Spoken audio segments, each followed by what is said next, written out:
Hello, everybody. Thank you for watching. And please take some time to review our fourth quarter and full year 2023 earnings materials available here. In light of the pending merger with Nippon Steel Corporation, or NSC, we are not hosting a traditional earnings call this quarter. However, we want to highlight our fourth quarter financial results and provide an update on the business. The key word is excited. Excited about U.S. Steel now and for the future. Excited to have achieved another record safety year. Excited to have delivered another strong financial quarter. Excited that our in-flight strategic projects are another quarter closer to startup.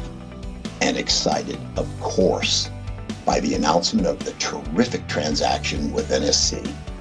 Together, U.S. Steel and NSC are looking forward to creating the best steelmaker with world-leading capabilities. We continue to work towards closing the transaction in the second or third quarter of 2024. The preliminary proxy statement filed with the SEC on January 24th has more information on the merger. As we progress towards closing, we remain focused on the performance of the business and on harnessing the megatrends of deglobalization, decarbonization, and digitization with artificial intelligence. Our mission's unchanged: to deliver profitable and sustainable steel solutions for people and planet. Now let me turn things over to Jess, who will provide a brief update on our fourth quarter 2023 results. Thanks, Dave. Our fourth quarter capped off another strong year of financial performance in 2023 for U.S. Steel, with better than expected results in the quarter and great momentum as we begin 2024. For the full year, we reported net earnings of $895 million, or $3.56 per diluted share.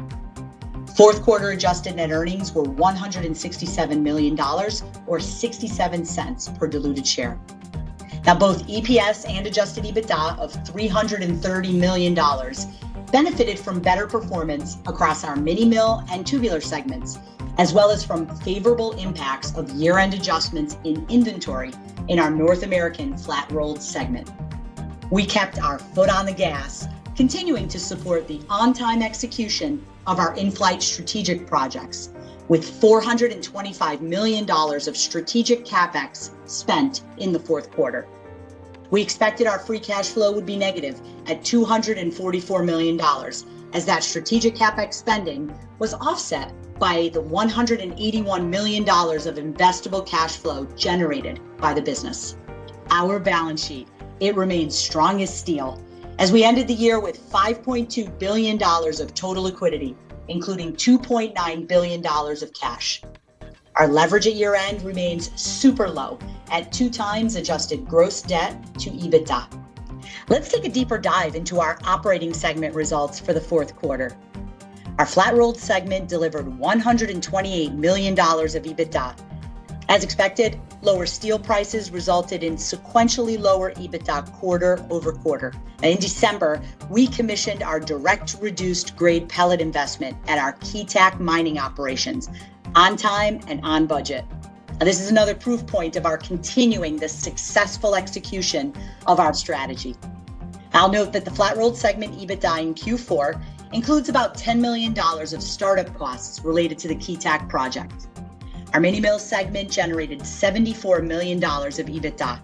And notably, the rise in steel prices throughout the quarter led to increasing earnings through quarter end, including 19% EBITDA margin in December.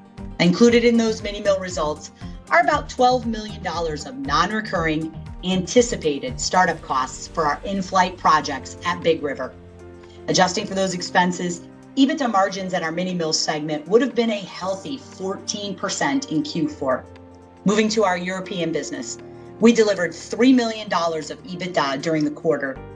The favorable impact of higher shipping volumes in the fourth quarter was not enough to offset lower sales prices and an unfavorable mix versus the third quarter. And finally, we generated $126 million of EBITDA in the tubular segment during the fourth quarter. The sequential improvement was driven mainly by increased customer demand, stronger operational performance, and lower raw material costs. Looking ahead to the first quarter of 2024, in our flat-rolled segment, we expect a sequential improvement in Q1 EBITDA that will come primarily from stronger steel prices and the impact of successful fixed-priced contract negotiations.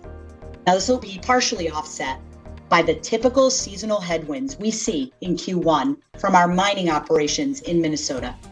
At our mini mill segment, we anticipate a sizable improvement in Q1 EBITDA sequentially. The trend I mentioned of rising spot steel prices in the segment as we ended Q4 carries forward, providing momentum for expected higher EBITDA from Big River in Q1. Our European segment will remain challenged as we start the year. Headwinds in raw material and CO2 costs are expected to more than offset anticipated higher selling prices in the first quarter. In tubular, we expect a decrease in both volumes and pricing to drive lower sequential EBITDA in the first quarter. But remember, we are still experiencing sustained higher pricing and margins than historical trends for tubular. And when you add that all up, first quarter adjusted EBITDA for U.S. Steel is expected to land in the range of $400 to $450 million. It should come as no surprise that we are receiving questions from stakeholders at this exciting time in U.S. Steel's history. So here's Dave to provide responses to some of the more frequently asked questions we have been receiving. Dave? Thanks, Jess. At the outset of the Strategic Alternatives Review process that we announced in August 2023, the board's stated focus was on running a fair and competitive process and maximizing stockholder value. I can confidently say the transaction with NSC checks both of these boxes. We've heard from many of you over the past several weeks, so let me spend a few moments addressing some questions that may be on your mind.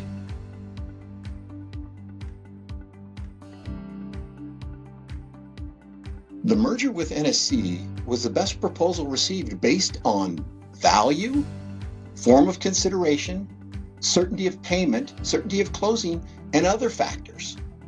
First, value. $55 per share, all cash, was the highest offer we received as a result of the competitive Strategic Alternatives Review process. And second, in the board's judgment, a transaction with NSC has the best deal certainty. The transaction with NSC is subject to certain regulatory approvals, and we're confident that we will clear those processes in a timely manner. Details about the board's recommendation and decision can be found in our preliminary proxy statement, which has been filed with the Securities and Exchange Commission on January 24th and is available on our website. U.S. Steel and NSC continue to work towards expeditiously closing the transaction. We're excited that NSC has been front and center with key stakeholders, making clear their commitment to them and to the transaction. We continue to expect closing to occur in the second or third quarter of 2024. In the meantime, we are focused on running our business to serve our customers and continuing to deliver strong safety, operating, and financial performance.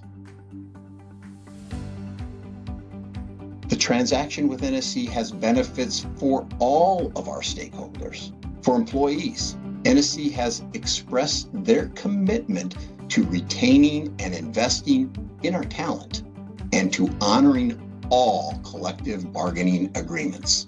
For customers, the transaction with NSC will improve the competitive landscape and bring a well-capitalized global steel leader with experience and expertise in blast furnace operations, decarbonization, and innovation to the American industry. For communities, the transaction will secure jobs in our communities and support safe operations at all U.S. Steel facilities. Together, U.S. Steel and NSC will continue to positively impact communities, to enhance and improve quality of life, and to support projects and opportunities that advance safety, education, and environmental stewardship.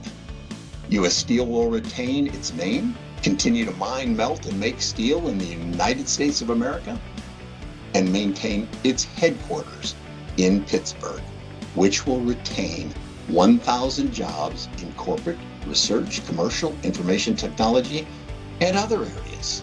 As I stated in our December 18 deal announcement, not only does the merger with NSC maximize value for stockholders, but it truly achieves the best for all.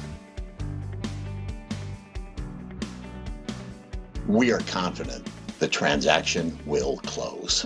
Our board conducted a robust strategic alternatives review process, grounded in facts and data, and with the assistance of many experts. And we anticipated that the transaction would receive serious scrutiny. That's smart. That's as it should be. We're confident that the relevant regulatory agencies will see the great outcomes this transaction will allow for not only our stockholders, but also for our customers, employees, and communities, and our economy and country. Both U.S. Steel and NSC are committed to doing what it takes to close this transaction and are committed to working with all parties involved.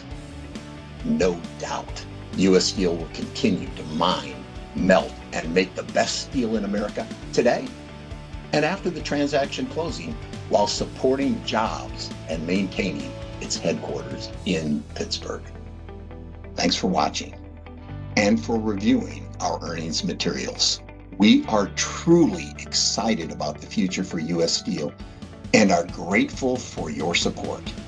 Above all, we are very grateful to U.S. Steel's employees and the work they do every day. I truly believe they are the best in the steel industry.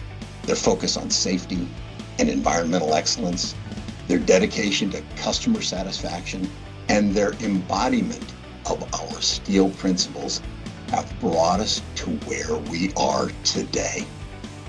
Now let's get back to work safely.